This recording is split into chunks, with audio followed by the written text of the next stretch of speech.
A hora certa. Fala pessoal, boa noite, tudo bem com vocês? Sejam bem-vindos! Bem-vindos, bem-vindas! Pontualidade, é isso daí! Deixa eu só me ajeitar aqui.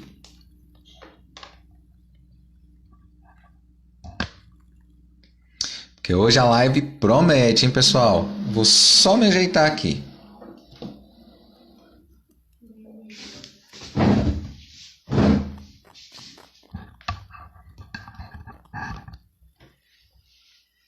Vocês me escutam, pessoal? Quando eu falo por aqui? Opa, o professor Sidney aí na área. Deixa eu chamá-lo. Pera aí. Professor Sidney. Ah, não, é o Mike. Ó, o Mike aí, cara. Ó. O Mike na área. Tudo bem, Mike? Cadê? O professor Sidney falou aqui? Eu não vi. Boa noite, boa noite, boa noite. Aqui, ó, o Sidney aqui, ó, acabou de chegar. É o cara.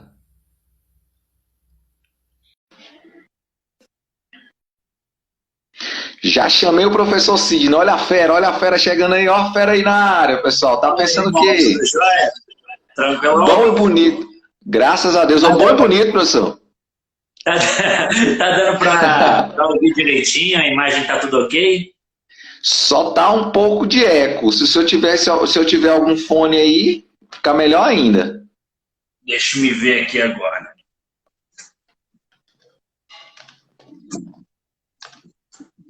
Tem aqui.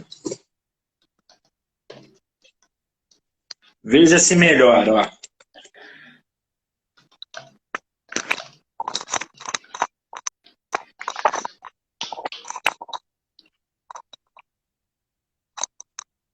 Melhorou?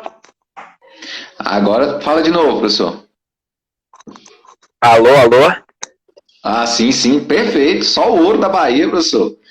Mesmo se eu sendo carioca, mas é só o ouro da Bahia aí, ó. É só o ouro da gema. Então tá tudo certo. Só o ouro. Aí, ó, inventei um jargão novo agora, só o ouro da gema. O pessoal fala só. Aqui em Brasília, eu não sei aí, mas aqui o senhor tá em Cascavel, no caso, né? Mas assim, Isso. aqui em Brasília o pessoal fala muito só o ouro da Bahia, né? Então agora eu inventei um agora, só o ouro da gema. Em homenagem ao senhor aí, professor. Ah, beleza, beleza. Tamo junto. Então. Agora, diga-me aí, irmão. Hoje, aliás, você tem feito aí várias lives, né, apresentando o projeto. Agora, provavelmente, tem alguns alunos meus que estão entrando também. Inclusive, eu gostaria de aproveitar para pedir para vocês, ó, clicarem nessa setinha que tem aí embaixo e convidarem os amigos. Avisa para geral agora, para a gente poder lotar aqui a live. Afinal de contas, tem a apresentação de um projeto bem bacana aí, principalmente para quem é da área do magistério, não é não? Então, irmão, apresenta um pouquinho aí o teu projeto para a galera conhecer. Então, pessoal, sejam todos bem-vindos. Eu sou o professor Alessandro, sou aqui de Brasília. Esse projeto se chama Maratona da Aprovação. É um projeto que foi criado, ali nós começamos no dia 27 de abril, né? E vamos até o dia 31 de maio. Então, nós temos aí, hoje, se não me falha a memória, essa é a live de número 35 ou 36, professor? Oi? Meu ponto ali tá falando, ó, de número 36. Então, a gente seguiu aí de forma ininterrupta, professor. Faça chuva, faça sol, de segunda a segunda, trazendo conteúdos diversos dos editais que caem aí na área do magistério. Professor de português, professor de redação, professor de direito administrativo, ECA, todos os profissionais, inclusive até nutricionista, professor, deu um bate-papo aqui com a gente, tá? Nutricionista, o profissional da educação física, falando a respeito de preparação física, o que o exercício tem a ver com a preparação para o concurso público, entendeu? Eles falaram sobre isso, inclusive as lives estão salvas, basta ir lá no nosso perfil no IGTV e também no canal do YouTube, tá tudo ali salvo no link que tá no perfil aqui do nosso Instagram, né? Tem um link lá, você vai clicar. Hã? Fora o concurso para quem é da área de educação física mesmo, né? Porque, na verdade, Sim, existe uma aula sim. tão grande, né, no mundo online para a área do magistério. Assim, é raro ver alguém investindo num curso online para o magistério.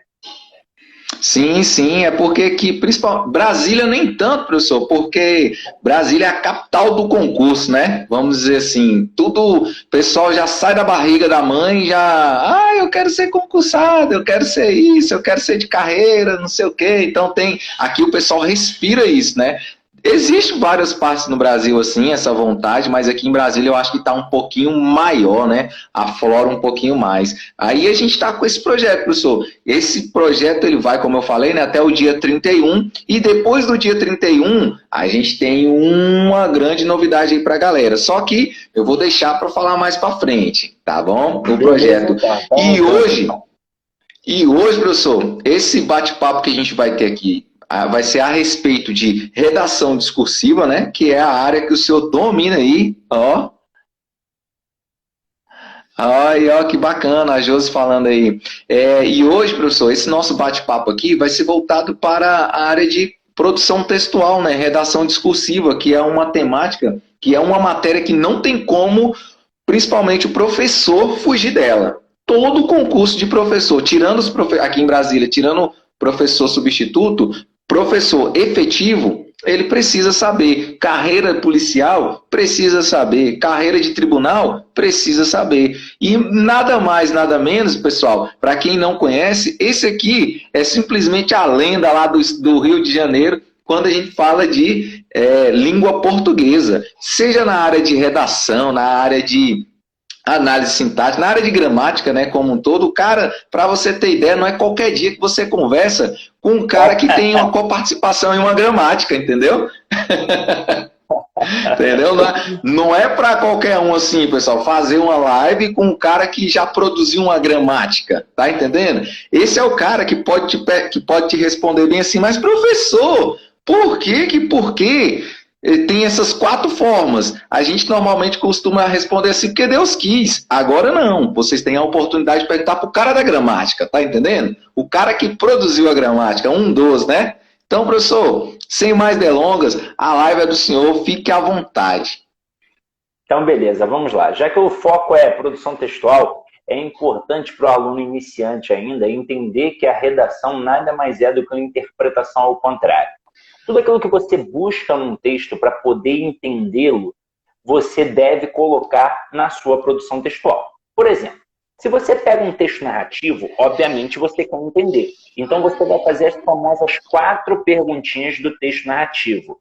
Onde aquilo aconteceu, quando aquilo aconteceu, quem participou e como foi. Então, se tiver de produzir um texto narrativo, você vai ter que colocar quando, onde, como e quem. Ah, Sidney, mas hoje em dia eles cobram mais a dissertação nas provas de concursos, não é verdade? Beleza. Quando você lê um texto dissertativo, o que você procura? O porquê e o para quê das coisas. Então, quando você produz um texto, você tem que responder o porquê e o para quê das coisas. É por isso que, ao entregar um texto para um professor corrigir, normalmente você pega a sua correção com vários rabiscos e algumas setinhas escrito assim, ó, por quê? Para quê? E aí, você tem que se fazer essa pergunta. Quando você coloca uma informação no seu texto, você mesmo tem que se perguntar, mas por que isso acontece? Pois se você não responder, vai ficar vago demais. E aí, perde a progressão textual. Pode perder coesão, pode perder coerência, então a gente tem que tomar cuidado com isso. Então vamos lá. Pensando no texto de forma geral no concurso público, você tem que saber que ele vai ser corrigido pela macroestrutura do texto e pela microestrutura do texto. O que é a macroestrutura? É o entendimento geral. É se você de fato compreendeu o tema. Se está coeso, se está coerente, se tem uma boa introdução, um bom desenvolvimento, uma boa conclusão. E o que seria a microestrutura do texto? É a parte gramatical. Então, ó, nada de achar que para produzir uma redação não precisa saber gramática. Tem que saber e tem que saber muito. Tem que saber regência, tem que saber crase, tem que saber pontuação. Cabe salientar que, às vezes, quando você erra uma regência, você pode alterar o sentido. Quando você erra uma pontuação, você pode alterar um sentido. Então, é muito pior do que a gente imagina, na verdade. Fora que ainda tem a microestrutura dentro dos parágrafos. Aquilo que a gente chama de introdução, desenvolvimento e conclusão podem aparecer, aliás, devem aparecer, principalmente dentro dos parágrafos de desenvolvimento.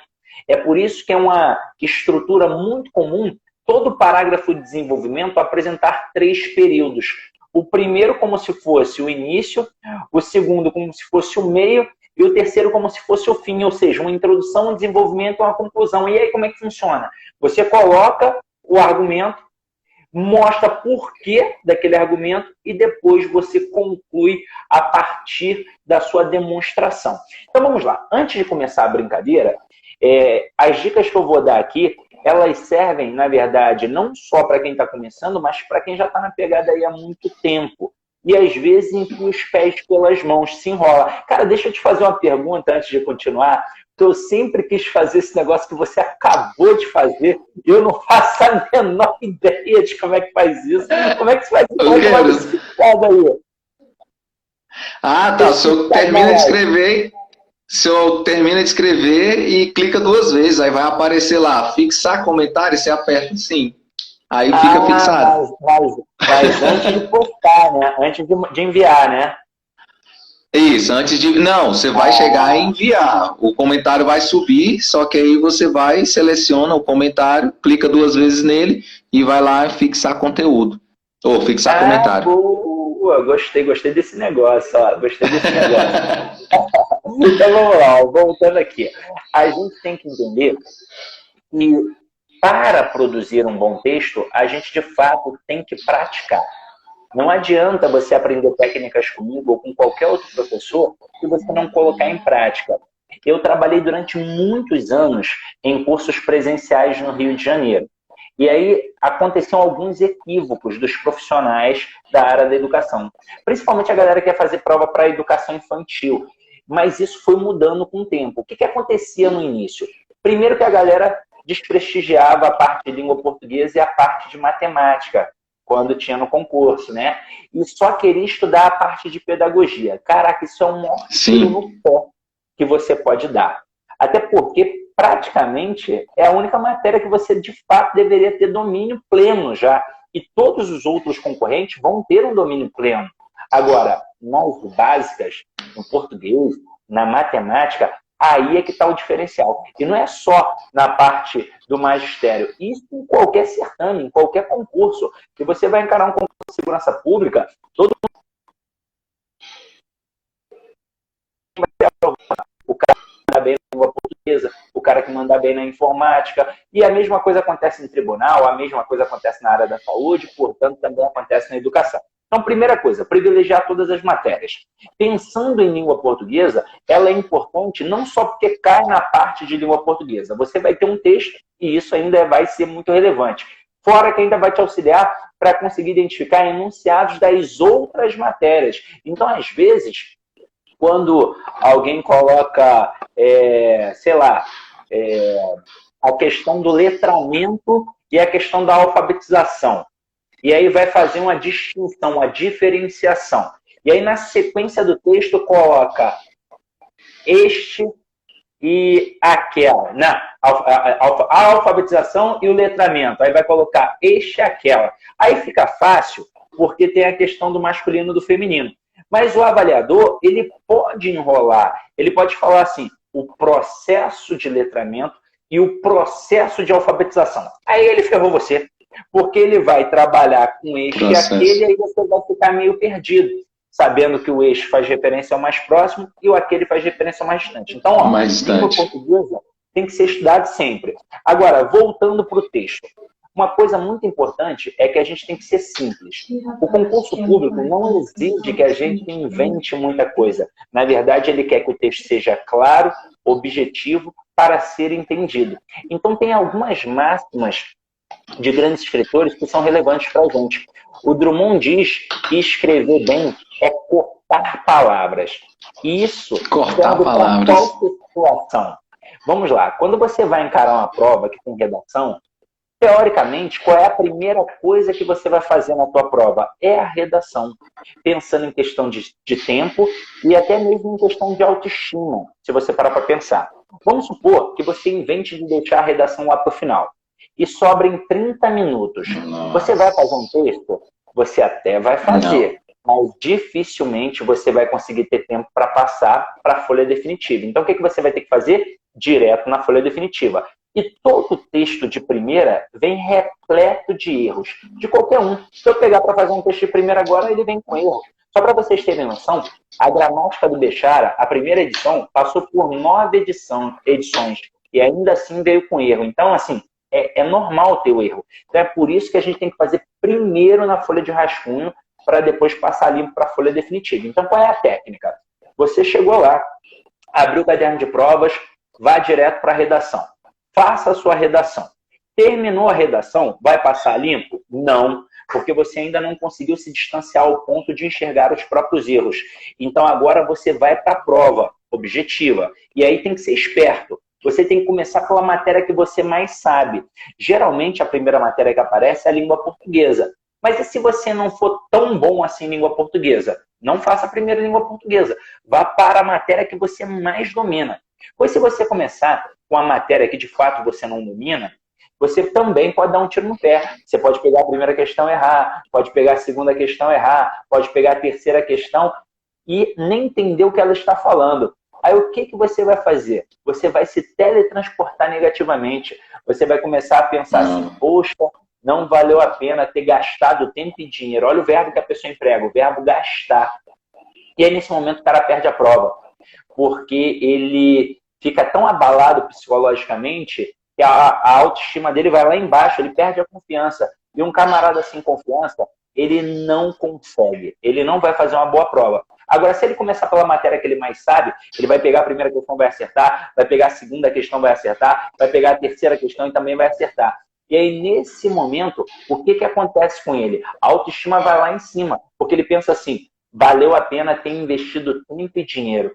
Aquilo que eu estudei, de fato, está caindo. E aí, nesse momento, ele se enche de confiança e ganha a prova. E aí vai gradativamente deixando a matéria que menos sabe lá para o final. Aí terminei a parte objetiva. Vou passar a redação a limpo? Ainda não. O que você vai fazer agora espertamente?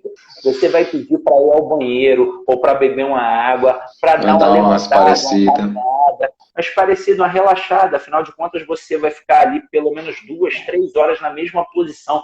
Tudo dói, tudo te incomoda, a mão está pesada, você está cansado.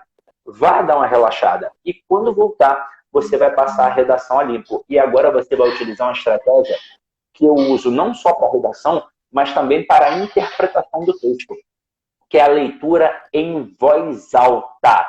Leitura em voz alta.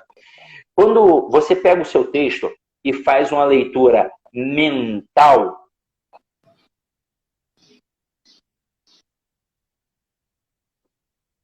ô Fábio, é porque o tema da live hoje é redação. Então a gente tem que falar de redação, né?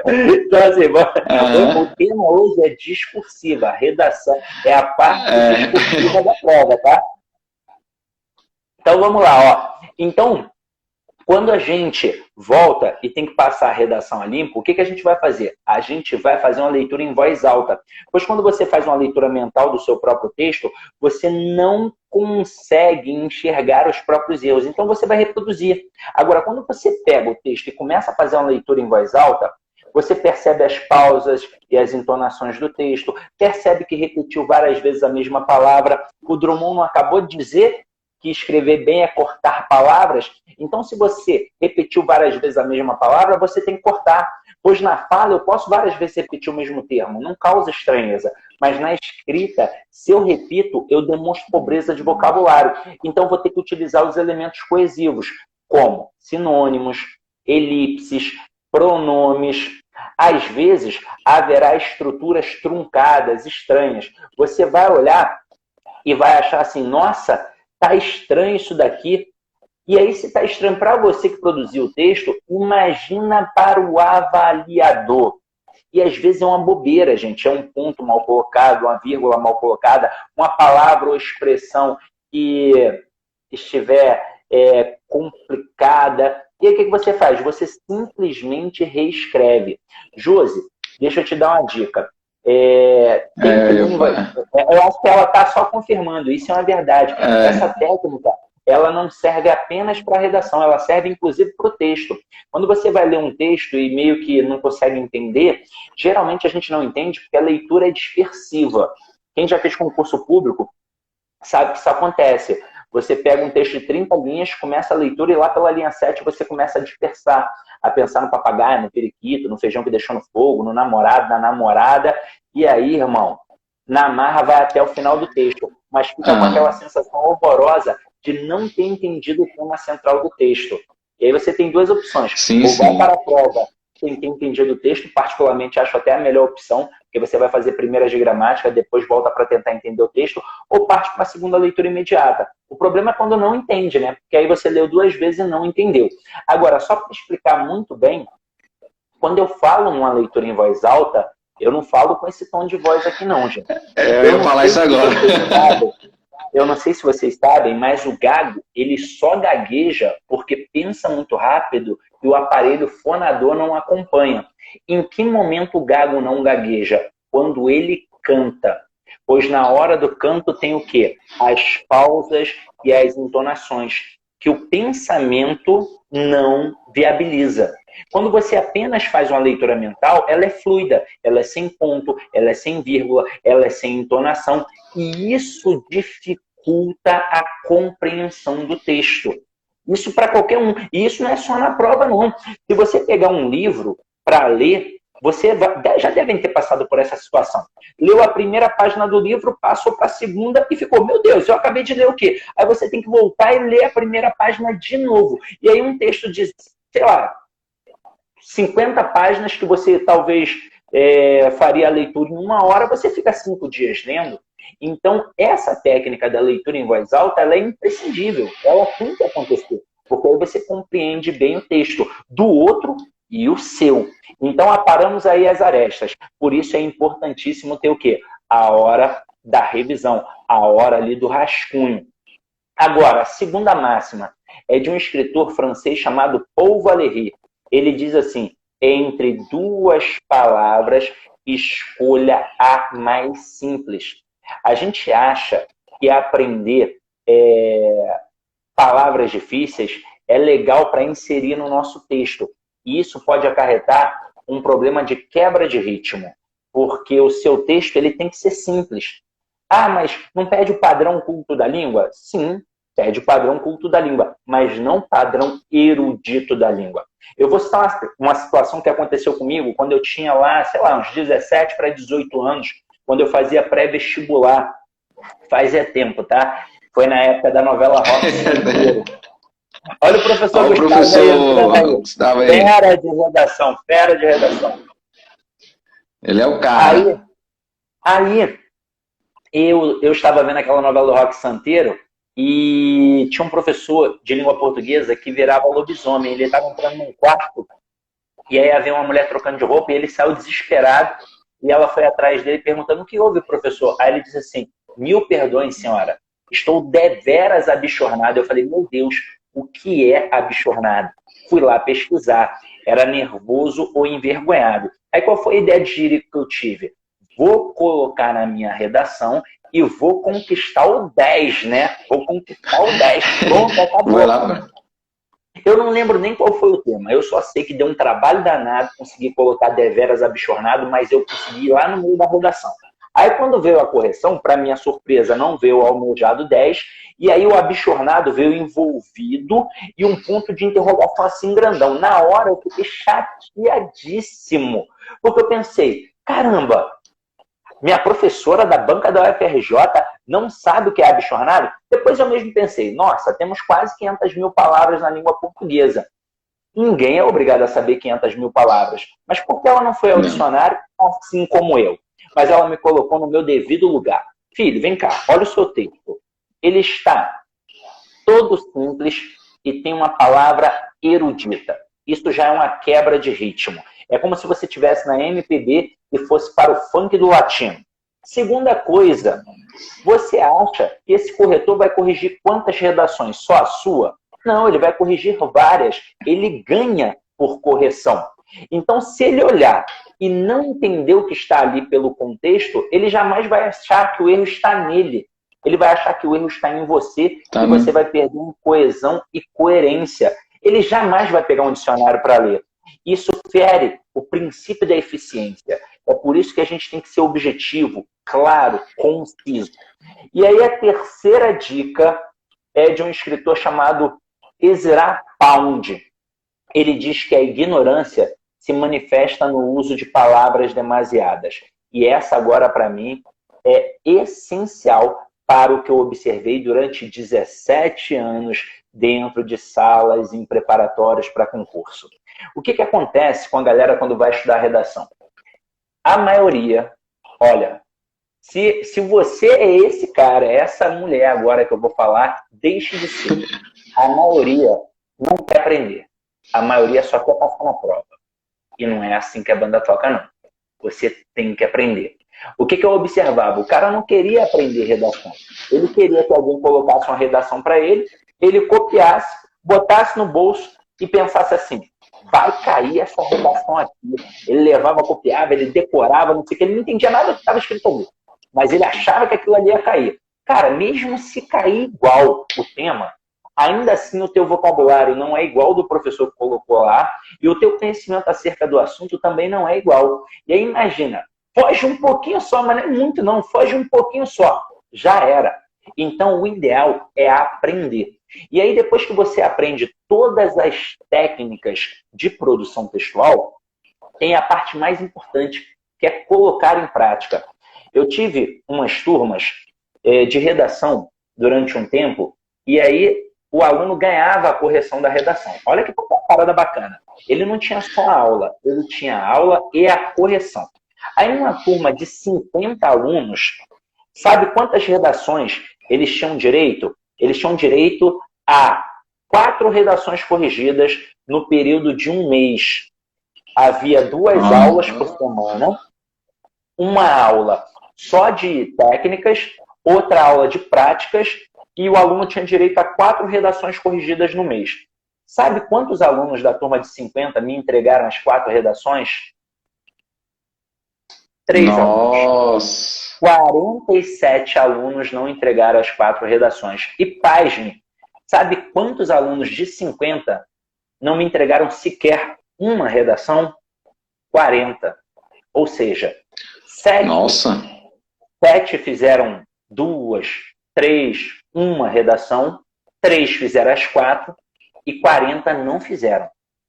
E aí, imagina, se você não pratica, se você não produz, na hora da prova não vai fluir, não vai funcionar. E isso não é com o aluno, não, isso é com qualquer um.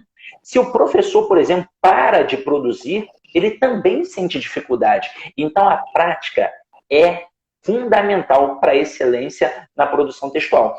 É só você voltar na sua época de infância. Quem na escola, principalmente na época do ensino fundamental, escrevia melhor? O menino ou a menina? Demasiadamente a menina. As meninas. Porque tinha o hábito de, antes de dormir, escrever no diário. Uma coisa tão diáriozinha. Tão simples. Os meninos não estavam nem aí para nada, nem aí para a hora do Brasil. Eles simplesmente queriam jogar bola, soltar pipa, nada de fazer isso. Agora, as meninas produziam. Então, qual é a minha dica para isso? Se você ouviu falar, e todo mundo ouve falar, tem esses temas aqui para cair na minha redação. 10 possíveis temas. Você tem que pegar cada tema e produzir pelo menos 3 redações para cada tema. Não é simplesmente produzir uma redação, não. É pelo menos 3, porque o teu segundo texto vai ficar melhor cada, que o primeiro, o teu terceiro vai ficar melhor que o segundo e por aí vai. E a gente ainda vai para outra coisa, para outro aspecto. A depender do concurso, tem lá, claro, o que vai cair. Tem uma bibliografia.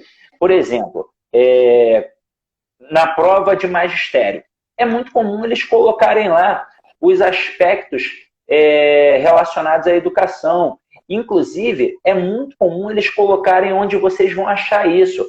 Nas orientações curriculares, no caderno de planejamento, nas orientações para organização na sala de aula. Tem tudo isso aí tipificado lá no edital. Então, imagina, se já tem lá tipificado no edital quais são os possíveis assuntos, quais são os possíveis autores, eu não posso dar mole. Agora vai ter um concurso para o DEPEN, que é para agente penal de execução, agente federal de execução penal. Cara, eles colocaram no edital 4 tópicos, todos relacionados à segurança pública e ao sistema prisional. Caramba, tu acha que vai cair alguma coisa relacionada ao futebol? A pandemia evitou jogos. Isso não vai cair. Então você tem que estudar. Não, cuidado, hein? Não estipulou os temas, estipulou os tópicos. Aqueles tópicos podem ser ramificados em diversos temas. Vários assuntos relacionados àquilo. A questão da violência, a questão... Teve várias paradas. São 4 tópicos e aqueles 4 tópicos podem se ramificar em outros temas. Mas, claro, tudo fechado. Agora, quando a gente pensa agora na produção em si, vamos partir para a prática. A gente tem que entender que a maioria dos textos, aliás, todos, são dissertativos. E aí alguns são dissertativos expositivos e outros são dissertativos argumentativos. Quando você se prepara para o argumentativo, você, em tese, está pronto também para o expositivo. Qual é a diferença entre eles?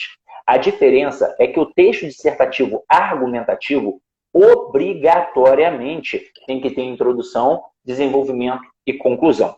Já no texto expositivo, a gente não tem a necessidade de ter a introdução e a conclusão. Teoricamente, eles são facultativos. Você tem que, na verdade, responder aos tópicos. Então, tem ali o tópico. Tópico 1, 2, 3. Você responde os 3 tópicos. Mas aí o que acontece? Provavelmente, todo professor de redação vai te falar isso. Por mais que a introdução seja facultativa, ela é uma forma de organização do seu texto. Então, você já pode iniciar fomentando ali o tema apresentado, pegando os 3 tópicos e colocando como se fossem os argumentos apresentados. E aí depois você pega em cada parágrafo subsequente um tópico apresentado. Você tem que ter um parágrafo para cada tópico. E isso eu estou falando da dissertação expositiva. Aí você pensa, mas peraí, a introdução é facultativa, mas todo mundo diz para eu colocar. E a conclusão? A conclusão, de fato, você não precisa colocar, a não ser que você precise de linhas. O camarada lá diz o número de linhas. Faça de 20 a 25 linhas. Faça de 20 a 30 linhas. Faça... E aí existem diferenças nesses comandos. Quando o cara fala para você fazer de 20 a 25 linhas ou de 20 a 30 linhas, não importa se você vai fazer um número mínimo de linhas ou um número máximo. Não faz a menor diferença. O cara fazer 20 e o outro fazer 30. Isso não vai ser julgado. É como você organizou o seu texto. Às vezes o cara que fez o texto com 20 linhas, ele vai ter uma nota 10, pensando de 0 a 10, e o cara que fez com 30 vai ter uma nota 6. Então escrever mais aí não quer dizer nada. Agora, quando o cara pede assim, produza um texto de até 30 linhas, aí você tem que, de fato, tentar escrever as 30 linhas. E eu digo até para o meu aluno, se pedem isso, você tem que colocar de 27 para cima. Pensar de 27 para baixo já não rola. Agora, quando a gente pega a dissertação argumentativa, e muitas vezes nos dão a dissertação argumentativa, você tem que fazer a introdução obrigatoriamente, o desenvolvimento obrigatoriamente e a conclusão. E aí, olha só como é que a estrutura é muito simples. A introdução é o parágrafo mais importante do teu texto em tese. É um cartão de visitas, mas se bem feito esse cartão de visitas, significa que o teu texto todo vai ficar bem feito. Se não estiver bem feito, esse parágrafo significa que o resto da redação também não vai ficar bem feito. Aí eu vi ali perguntarem sobre título. Vamos lá. Título, já que a gente vai começar a redação, o título você só coloca se estiver pedido ou no edital ou no caderno de provas. Se não pedirem o título, você nem deve colocar, por mais que ele seja considerado facultativo. Agora, em que situação eu recomendo colocar? Primeiro, quando for pedido, ou mesmo que não tenha sido pedido, se eles apresentarem lá aquele gradil, né, que é onde tem as linhas pautadas da folha, se ele colocar uma linhazinha acima disso, como se fosse de fato um local para colocar o título, eu digo para vocês, não é obrigatório ainda, mas eu colocaria, porque é um indício de que o cara que produziu aquele material, ele gostaria que tivesse um título. Então você vai lá e coloca. E aí, pensando em título, se você tiver de colocar um título, só coloque depois que terminar o texto. Muitos candidatos perdem ponto por colocar o título primeiro e depois fazer o texto, porque tem fuga de tema, destoa um pouco o assunto. Então o ideal é você fazer primeiro o seu texto e depois voltar para lá, para que você possa, de fato, produzir o título. Afinal de contas, você acabou de ler. E aí tem muita gente que pergunta assim, mas esse título, ele tem que ter ponto, ele não tem ponto, como é que funciona? Existem as duas possibilidades. Se o título for nominal, ou seja, não apresentar um verbo, exemplo, a juventude brasileira, não tem verbo, então não tem ponto. Agora, se apresentar Então, olha só,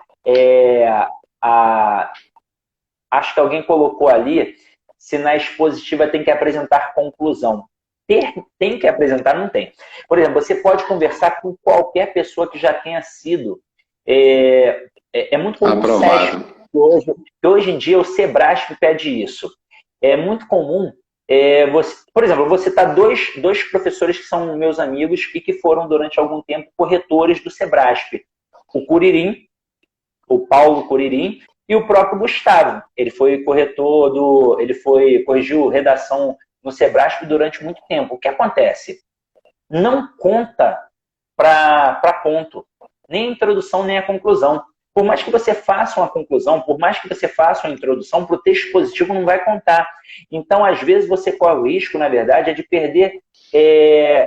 você perde uma oportunidade de argumentar melhor, de desenvolver aquele tópico. Então, por isso que o ideal é fazer uma introdução só para organizar o teu texto, faz os tópicos e não faça a conclusão, a não ser que você precise das linhas. Precise de linhas. Se não precisar, não precisa colocar. Eu consegui atingir ali 28, 29 linhas de 30. Não precisa fazer a conclusão. A não ser que, de fato, você precise encher. Eu tenho que fazer 30 linhas e fiz só 24. Fiz só 25. Então, tem que colocar ali. Agora, vamos lá, Paula. Eu vou pegar você como orientação, Paula. Agora eu vou me comunicar diretamente com você. Vamos supor que apresentem um tema. Seja ele qual for. Um tema relacionado à segurança pública, um tema relacionado à educação, que é aqui muito discutida, né? Já que a pedagogia absoluta, não importa o que o camarada apresente ali para você. Primeira coisa que você tem que fazer é dar uma olhada nos textos motivadores, porque eles podem servir para dar um norte para o teu texto. Você vai meio que entender como é que funciona ali a dinâmica. Aí você vai pegar aquele tema ali e vai trazer para o seu texto já na introdução, mas com as suas palavras. Não dá para você copiar e colar. Isso fere o princípio da originalidade. Então, o que você tem que fazer? Você tem que ter uma expressão-chave. Alguma coisa vai chamar a atenção. Vamos supor, por exemplo, que... Vamos pegar aí, por exemplo, agora tem uma galera aí da segurança pública que eu vi entrando. Vamos supor que fosse assim, ó. A violência é uma mazela difícil de ser combatida pela segurança pública. Cara, nesse momento, você tem que apresentar pelo menos segurança pública ou violência ali na tua introdução. Se isso não aparecer, vai perder o fio da meada. E aí você pode fazer de duas formas.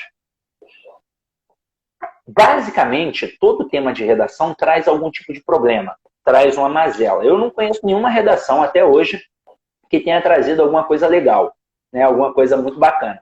Sempre algum problema para você tentar resolver aquela problemática. Aí você pode ir direto para o problema ou você pode fazer o que a gente diz de apresentação do ideal e do real. Então, imagina o seguinte, eu posso de cara falar sobre esse problema da segurança pública. Eu posso de cara fazer isso. Mas eu posso, se eu quiser aumentar um pouquinho o meu número de linhas, apresentar o ideal, depois o real. Como assim? Eu poderia iniciar a redação assim, ó. A Carta Magna estabelece que a segurança pública é um dever do Estado. Ponto. Isso é o ideal. Ah, mas e se fosse para a educação? Ora, a Carta Magna estabelece que a educação é um dever do Estado. Ponto. Agora, pensando ainda na segurança pública, eu apresentei o ideal. Mas é isso que acontece de fato? Eu agora vou fazer uma contraposição através de um conectivo adversativo. Eu posso colocar assim, ó, entretanto, vírgula, o Brasil apresenta altos índices de violência, vírgula, principalmente nos grandes centros urbanos. E por que eu taquei esse principalmente? Porque a verdade é que acontece violência em tudo quanto é lugar. Mas se você parar para pensar e comparar os centros urbanos aos centros rurais, obviamente acontece mais violência nos centros urbanos, onde há mais gente, mais conflitos vai existir. Então você ainda dá uma especificada. Aí agora, o que a gente fez? A gente apresentou o nosso tópico frasal. É esse tema que a gente vai defender. É essa opinião que a gente vai defender. Que existe uma mazela ali na questão da violência. E aí vocês vão perceber que, basicamente, todos os textos que nos são apresentados e que a gente coloca como dissertação na introdução, existe uma relação de causa e consequência entre o tópico frasal e os argumentos apresentados. E a gente tem que entender que a causa é a origem do processo e a consequência é o que vem a partir daquilo. Então, o tópico frasal acaba sendo a consequência e os argumentos acabam sendo o quê? As causas. Aí agora, nessa passagem do tópico frasal para os argumentos, eu tenho que ter uma expressão-chave. Por exemplo, essa expressão-chave é importante mencionar aqui porque muita gente fala assim, Sidney, eu tenho dificuldade para começar a redação. E aí, quando a gente era bem molecote, o que a nossa professora fazia? Ela resolvia o problema pedindo para a gente colocar uma adjunta adverbial deslocado lá no início. Claro que ela não falava assim, né? Ela pedia para a gente colocar o hoje em dia, o atualmente.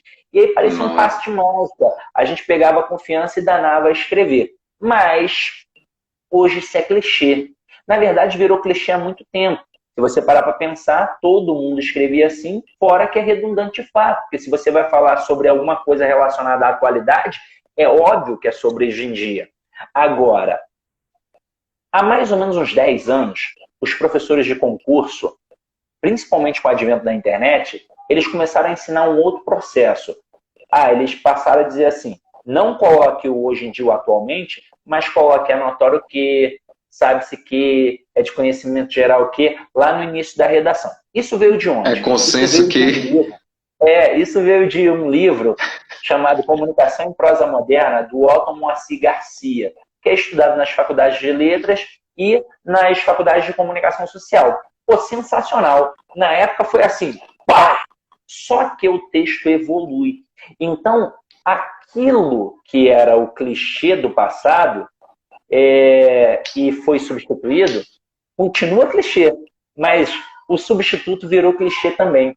Então, ao invés de começar um texto com notório que, com sabe-se que, com consenso que, lá no iniciozinho, você não precisa disso. Então, eu não preciso, por exemplo, a gente está passando por uma crise agora na área da saúde, pô, é notório, né? Mas eu preciso dizer, é notório que o Brasil atravessa uma crise na área da saúde? Claro que não. Eu posso apenas dizer que o Brasil atravessa uma crise na área da saúde e acabou. Já é declarativa, então, né? Já é declarativa, exatamente. Aí agora, entre o tópico frasal e os argumentos, é legal ter uma expressão-chave. Há várias também, e essas não são clichê. Você pode dizer assim, ó, 2 aspectos podem ser apontados para confirmar isso, e por aí vai. E aí, nesse momento, eu gosto muito dessa daqui, ó.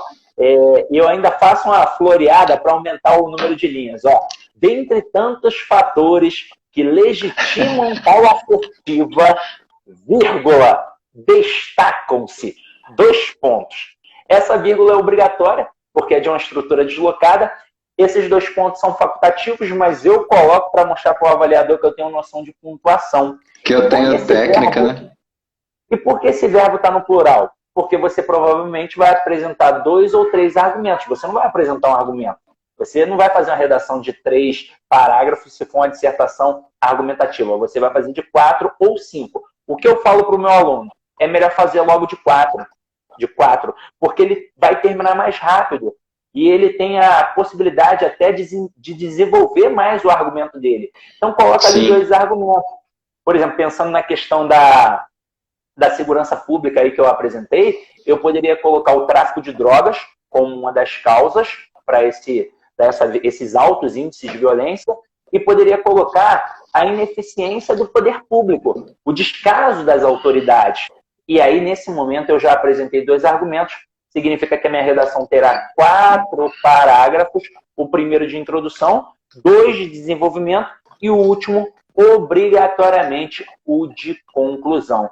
Sidney, mas e se for alguma coisa voltada para a educação? Vamos lá, o camarada coloca um texto motivador, apresenta os índices de analfabetismo, quantos analfabetos funcionais tem, que o Brasil está em não sei qual posição no ranking educacional mundial, ou seja, a coisa está feia. Essa é a verdade.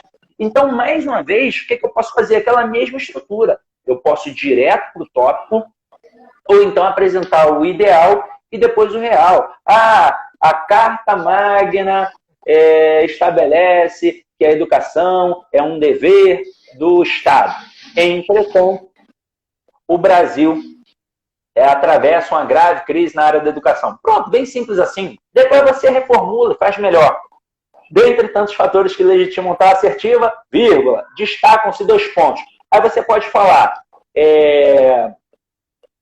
da desvalorização dos professores e ainda pode falar na falta de infraestrutura nas unidades escolares. E aí você tem 2 argumentos, isso significa que você tem 2 parágrafos de desenvolvimento. E o último de redação, ou seja, o último de conclusão.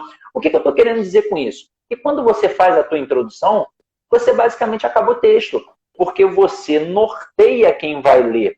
E isso é importante porque o olhar do avaliador ele é extremamente viciado. Então, se ele bate o olho ali na introdução e vê tudo que foi apresentado, ele busca no resto do texto. Então, se você apresenta 2 argumentos e o seu texto tem 3 parágrafos de desenvolvimento, deu algum caô. Se você apresentar 3 argumentos e teu texto tem 2 parágrafos de desenvolvimento, deu algum caô. Então, se apresentou 2 argumentos, tem que ter 2 parágrafos de desenvolvimento. Se você apresentou 3 argumentos, tem que ter 3 parágrafos de desenvolvimento. Você jamais pode colocar 2 argumentos num único parágrafo.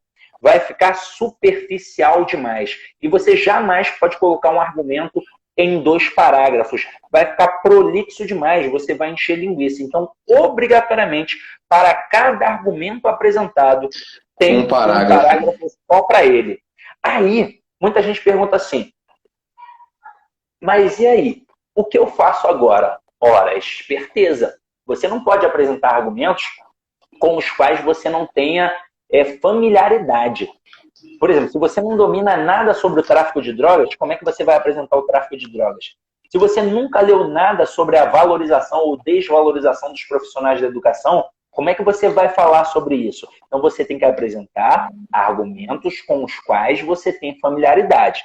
E aí você vai desenvolver de acordo com o teu conhecimento. Aí é muito legal saber que o segundo parágrafo da tua redação, que é, na verdade, o primeiro de desenvolvimento, você pode começar de forma crua ou pode utilizar uma estrutura que coloque em evidência o teu argumento. Afinal de contas, você não escolheu à toa. Você escolheu porque ele é importante. Então, você pode colocar, cabe salientar que, é importante frisar que, convém ressaltar que, vale ressaltar que, e por aí vai. E aí, nesse momento, você traz quem? O primeiro argumento que você apresentou. Por exemplo, quando eu falei lá do tráfico de drogas, eu vou falar agora do tráfico de drogas. E é uma parada muito bacana que você pode fazer assim. Você pode falar alguma coisa ali sobre o tráfico de drogas, se fosse pela questão lá da educação, falar alguma coisa da desvalorização do profissional de educação. E aí, ponto. E aí vem, por quê? Em seguida, você coloca assim, isso acontece por quê? E aí você explica um fator para que aquilo aconteça. Nesse momento, você já fez o início e o meio do teu parágrafo de desenvolvimento. E dá para relacionar, professor? Dá. Não, eu tô falando assim, dá para relacionar violência com questão educacional. Perfeitamente. Porque assim, dentro da escola existe violência. Violência entre os alunos e violência dos alunos para com os professores. Às vezes do professor com o aluno, às vezes do professor com o professor, da direção com o funcionário, é uma loucura. É por isso que tem o ECA, gente. Por exemplo, aquele estatuto da criança e do adolescente não está ali no teu edital à toa, não. Por exemplo, um cara que tem menos de 18 anos, ele não comete crime, ele comete uma infração. Você tem que saber isso, se for cobrado numa redação. E não só na redação, você tem que saber isso para a tua prova objetiva também.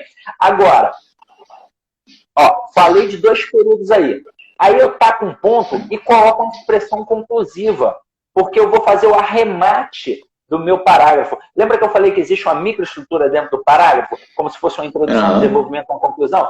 Eu posso colocar, portanto, dessa forma. O ideal é que você não repita. Utilize sempre um diferente. E aí você conclui de acordo com aquilo que você apresentou, porque o conhecimento acerca do assunto é seu.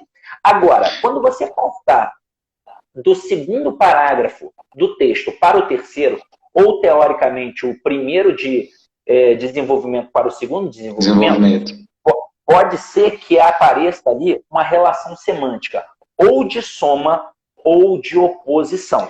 E você tem que ilustrar isso com um conectivo. Por exemplo, eu mencionei tráfico de drogas e ineficiência do poder público. Na de educação lá, eu mencionei a desvalorização e a falta de infraestrutura.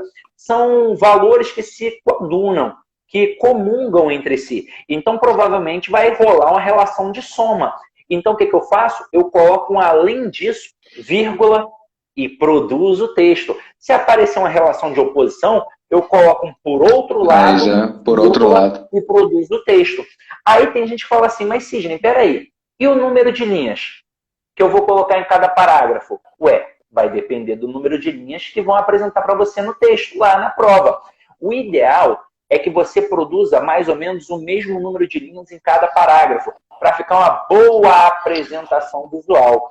Aí a gente pede para fazer de 4 a 7 linhas, mas isso não é rígido não, tá? Não é assim, ai meu Deus, eu fiz 8, vou ser eliminado. Não, se você fez 6, 6, 8, caramba, vai ser eliminado onde? Então o ideal é que tenha mais ou menos o mesmo número de linhas, e o único cuidado que você deve ter, e por que a gente pede isso? Para evitar um erro que a gente chama de paragrafação. Às vezes o cara coloca um parágrafo com 3 linhas e outro parágrafo com 10 linhas. Fica visualmente feio. É por isso que a gente pede para não cometer esse erro. Agora, a gente pede para que você não produza mais linhas na introdução e na conclusão do que no desenvolvimento. Pois pensa comigo. Teoricamente, o que é a introdução? É a apresentação. O que é a conclusão? É a retomada do texto. Onde, de fato, você mostra o seu conhecimento? No desenvolvimento. Ou você coloca o mesmo número de linhas em tudo, ou escreve mais um pouquinho no desenvolvimento. Aí, agora há pouco, eu mencionei que a conclusão é uma retomada. E sempre tem que ser. O texto dissertativo, ele é cíclico, ele amarra o leitor para buscar aquela compreensão do texto ou aquele convencimento. Então, quando você menciona lá na introdução sobre violência, o que tem que aparecer na conclusão? Violência. Se você menciona lá na introdução educação, o que tem que aparecer na conclusão? Educação. E aí esse é o único parágrafo que obrigatoriamente tem que ter um elemento conclusivo. Tem que ter. Portanto, dessa forma, por isso, logo, enfim, em vista dos argumentos mencionados, diante do exposto. E aí você pode fazer a sua estrutura. Eu peço sempre para colocar no início. Mas aí os meus alunos foram evoluindo. Antigamente eu pedia assim, ó, coloca um portanto, vírgula, pronto e acabou. Mas aí como eu vi que os meus alunos foram evoluindo, a gente fez uma floreada. A gente coloca assim, ó, infere-se ou percebe-se, vírgula, portanto, vírgula, que. Então, por exemplo, eu falei lá das mazelas relacionadas à violência. Será que eu posso ser utópico e achar que eu vou eliminar a violência? Claro que não. Então, Nunca. eu posso nunca falar em eliminação da violência, mas eu posso pensar numa redução da criminalidade. E aí eu tenho que tentar criar soluções para aqueles argumentos apresentados. Agora, tem a redação feita, pronto, acabou. Mas, Sidney, e se, por exemplo, eu estiver fazendo uma prova e for aquela prova bem específica da minha área, porque agora tem a galera que está aqui do magistério, né? Tem algumas coisas que de fato eu preciso saber? Tem. Existe um vocabulário próprio para a educação.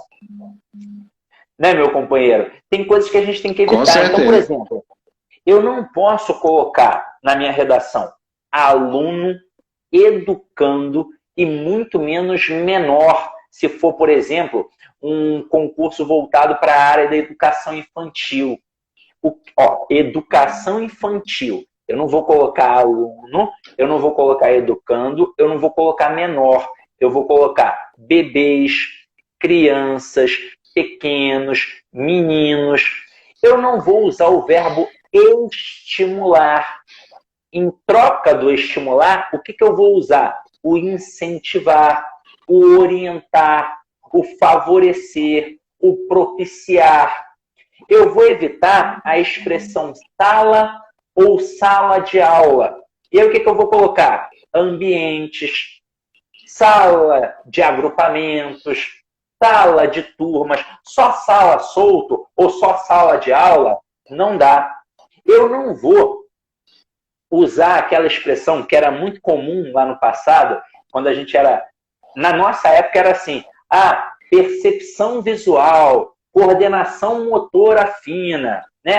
Ele está pegando o lápisinho ali, ó, e está escrevendo bem certinho. Ele tem uma coordenação motora fina. Não, eu vou falar de desenvolvimento integral. Então, assim, algumas coisas tem que ser assim. Por quê? Porque cada tipo de texto tem um contrato de comunicação. Então, se você vai fazer um concurso para a área do magistério, escute o professor de redação, mas escute principalmente o teu professor de conhecimentos pedagógicos. É ele que vai aumentar o teu conhecimento acerca do assunto. Não adianta, como eu disse, ter toda a técnica de produção textual do mundo se não tiver conhecimento acerca do assunto. Ninguém fala sobre aquilo que não sabe. Não tem. Se você tentar falar sem saber, você vai encher linguiça, isso vai ficar claro para o avaliador e a sua nota, ó, lá embaixo. Por exemplo, concurso do DEPEN, eu vi que tinha aluno ali do DEPEN, tem 4 tópicos já expostos. O cara não precisa nem esperar o professor de direito penal, não. Ele pode, por conta própria, buscar aqueles tópicos.